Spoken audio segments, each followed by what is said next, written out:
ये मदारिस जो इस वक्त आपके सामने है, बहुत से झोपड़ियों और छप्परों की शक्ल में, और कोई किले की शक्ल में, और कोई बेहतरीन और शानदार इमारतों की शक्ल में। दरअसल ये सब इंसानों की मजबूत किले हैं, ये इनकी आलमी मिसाल है, इनसे मिलत का तशख्खुस कायम है। ये उम्मत इस्लामिया के धड़कते दिल हैं, ये इस्लामी कल्चर और सकाफत के आईनेदार हैं, ये अखलाक और ईमान और इखलास और रूहानियत के सरचश्मे हैं।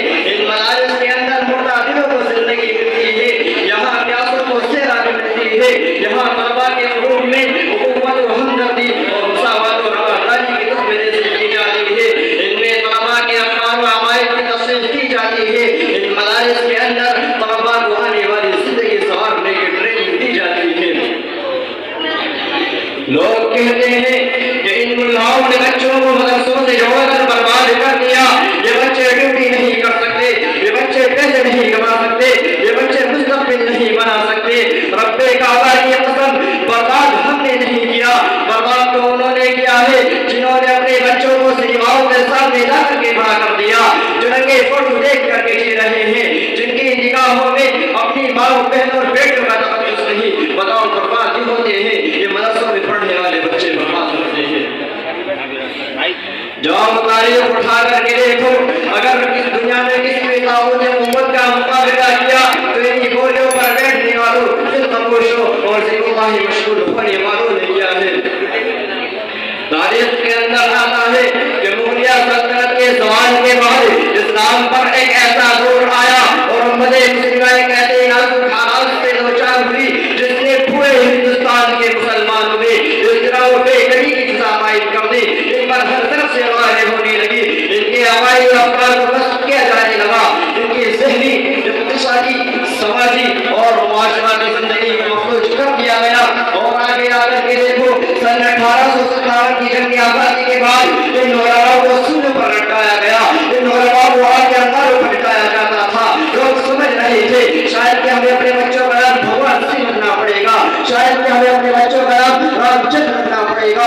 लोग बहुत परेशान थे, मिलता हुआ पढ़ दो कि उन जालिमों ने अंग्रेज के सामने किस तरह से झुका दिया था। नमाज पढ़ना मुश्किल था, दाढ़ी रखना मुश्किल था, मस्जिदों में जाना मुश्किल था, मुसलमानों का अंदर से बेदस्तूर कर दिया गया था। लेकिन नाजुक हालात में सिर्फ दो आदमी बैठ गए, एक अनार का दरख्त उन्होंने देख लिया, जो पढ़ रहा था उसका नाम भी महमूद था, जो पढ़ रहा था उसका नाम भी महमूद था।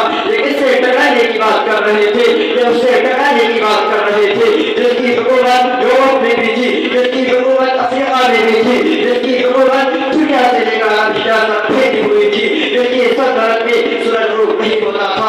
ये उससे टकराने के लिए अनार के दरख्त के नीचे बैठ गए और ये अनार का दरख्त फैलता गया, फैलता गया और अंग्रेज की हुकूमत सिमटती गई और आज अल्हम्दुलिल्लाह ये अनार का दरख्त पूरी दुनिया के मदारिस की शक्ल में मौजूद है। दुनिया में जो भी जिंदा रहेगा ये उसके मुकाबले के लिए अनार का दरख्त अपने फर्ज खड़ी करता रहेगा और उम्मत के नौजवानों और मिल्लत के जियालों को सही फिक्री खतरे से बचाने के लिए दूरबीन निगाह रखने वाले हिंदुस्तान उलमा को अपनी ताऊती लश्करों से नफरत होने के लिए मैदान में लाता रहेगा। अगर मकामी उलमा खड़े न होते और मदारिस और मकान में फैलाते तो आज भारत में जेल पढ़ाई जाती, हर घर को बैठा कमर होता, लोग अफवाह इस्लामी से को दूर होते, इन्हें अपनी तारीख, अपने कल्चर और इनकी अहमियत का एहसास न होता। यही नहीं बल्कि इन्हें अपने आका सरवरे दो आलम सल्लल्लाहु अलैहि वसल्लम के हयात तय्यबा से वाक़िफियत न होती।